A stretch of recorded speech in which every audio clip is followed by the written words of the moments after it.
For example ಆಗಿ ತೆಗೆದುಕೊಂಡ್ರೆ ಅತ್ಯಂತ 100ಕ್ಕೆ 100ರಷ್ಟು ಮಳೆಯಾಗಿದೆ, 100ಕ್ಕೆ 100ರಷ್ಟು ರೈತ ಬಿತ್ತನೆ ಮಾಡಿದ್ದಾನೆ. ಬಿತ್ತನೆ ಮಾಡಿ ಬಂದಿದ್ದಾನೆ. ಈಗಾಗಲೇ ನಮ್ಮ ಹಿರಿಯರ ಹೆಸರು ಬಗ್ಗೆ ಹೇಳಿದ್ರು.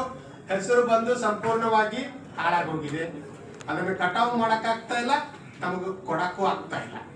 ತಾವು ಕೂಡಲೇ ಮಾರಾಟ ಕೇಂದ್ರಗಳನ್ನ, ಏನು ಖರೀದಿ ಕೇಂದ್ರಗಳನ್ನ, ನನ್ನ ಪ್ರಶ್ನೆಗೆ ಬಂದ್ಬಿಡ್ತೀನಿ, ಖರೀದಿ ಕೇಂದ್ರಗಳನ್ನ ಯಾವಾಗ ರಾಜ್ಯ ಸರ್ಕಾರ ಪ್ರಾರಂಭ ಮಾಡುತ್ತೆ, ಯಾವ್ಯಾವ ಕಡೆ ಎಷ್ಟೆಷ್ಟು ಪ್ರಾರಂಭ ಮಾಡುತ್ತೆ, ಅದನ್ನ ನೇರವಾಗಿ ರೈತರಿಗೆ ಗಮನಕ್ಕೆ ಬರುವ ಹಾಗೆ ಆ ಬೋರ್ಡ್ಗಳು ಇರಲೇಬೇಕು.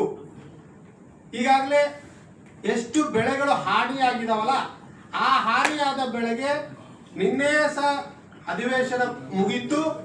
ತಾವು ಸರ್ಕಾರದಲ್ಲಿದ್ದೀರಿ, ಸರ್ಕಾರ ಗಮನವನ್ನು ಸೆಳೆಯುವಂತ ರೈತರು ಹೋಗಿ ಗಮನ ಸೆಳೆಯಕ್ಕೆ ಆಗ್ತಾ ಇಲ್ಲ.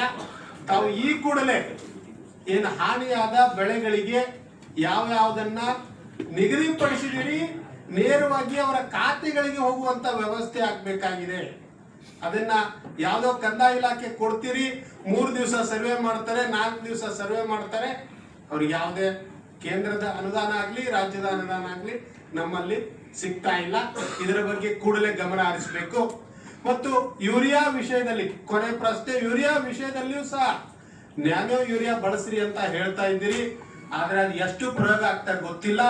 ನಮ್ಮ ರೈತರು ಈ ಯೂರಿಯಾಕ್ಕೆ ಬಳಸುವಂತ ವ್ಯವಸ್ಥೆ ಇದೆ, ಆದ್ರೂ ಸಹ ಸಿಗ್ತಾ ಇಲ್ಲ ಅನ್ನೋದಕ್ಕಿಂತಲೂ ಸಾವಯವ ಬಗ್ಗೆ ತಿಳುವಳಿಕೆ ಮುಖ್ಯವಲ್ಲ.